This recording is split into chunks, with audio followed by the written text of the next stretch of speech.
There are programs that are there. Then help them, and this is where the biggest challenge is. Because sometimes as you're trying to help with their transformation in their mind, or you're trying to build their mind, you want them, you're using your own experience. Yes. The challenge is that is another generation now. Yes. And these are different individuals. Sometimes even your generation. Yes. I mean, your own experience Yes. is not the best. Yes. Even to your children. Yes. Yeah. I honestly think if my parents had sat down to see this guy's skills and what, I would either maybe have ended up as a footballer. Yeah. Or something. Yeah. But we used to be beaten for playing football. Yes. Because it was looked at as something. And now football, hey, how much money how much money does Messi make? All these, or not even the average footballer. Yes. They're earning way more than I do. Yes. So the challenge is, and again, this is something that we have to be intentional about, yeah. is that as much as I want these guys to take from here, I must make sure I do not kill what their abilities are. Yes. So teach them the history of where the basics. There are kids who don't know where their village is. Yeah. You may think it is traditional, but there's actually a reason why Obama had to come to Kenya to then go back. Then after he started moving, you have got to connect with where you come from. Sure. Tell them why, and then help them anticipate and draw where they are headed. Yeah. It takes. That's why leaders must lead. Yeah, there's this thing of our young generation. Now it's time to take over, but without the guidance of the older generation, we get lost at some point. They are the one we must connect the dots at that level. Now, so there is not one size fits all. Yeah. But you must know it is a process.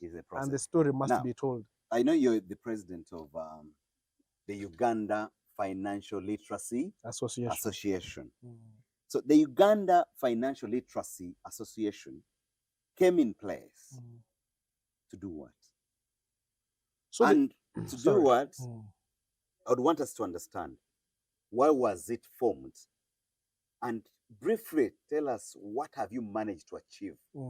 Because the schools are there, the schools of, that teach us everything. Yeah. Why did you sit down as Daniel and your colleagues to bring up that association to which you subscribe to as the president of the association?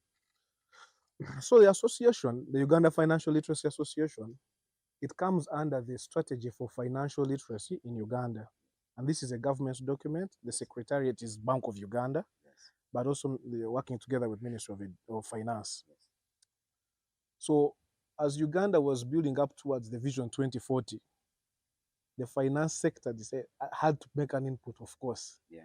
And if you've seen, for most of very many programs that government, civil society, and private sector have come up to empower communities, one of the biggest challenges that there has been is that actually it has not been money. Yeah. The money is there. Yeah. But the ability to use that money and grow it has been the challenge. Yeah. So financial illiteracy has been one of the biggest impediments for successful government programs or any other interventions amongst communities. And of course it is for a fact. So as I said, for you to get sustainable socio-economic development, or for you to progress economically as a people or financially as a people, there must be a certain degree of education or awareness, but also a certain degree of inclusion in terms of financial inclusion. You must be able to understand the basics of banking, the basics of how do I get a loan and what kind of loan and how do I assess this, the basics of